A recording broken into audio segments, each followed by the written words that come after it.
Good afternoon, everybody. I'm Michael with Houston Grass, and I found some prime examples of something that we talk about all the time here, and that is brown patch. I'm actually at my mom and dad's house this weekend, and it's got all the characteristics that we talk about all the time.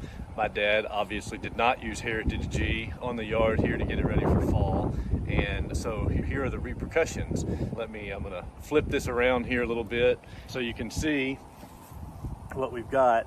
If you look here, I'll stand up so we can kind of get the whole thing. Here's my new little helper here, if you can see.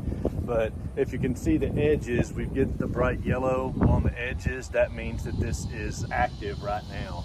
And as it moves, it just kind of expands, and you can see what happens. And as we look over here, this is probably fairly inactive here, but then here we get down and we get the brighter yellow edges. That means that this circle of brown patch is expanding, and this is an active brown patch that needs to be treated. So I think what he's got going here is this is a spot that gets a lot of irrigation, and the excessive moisture in this time of year when it cools off, that's just kind of what happens. I'll take a few pictures too so we can look at this up close, and I just want to do a quick video, and thank you very much for watching.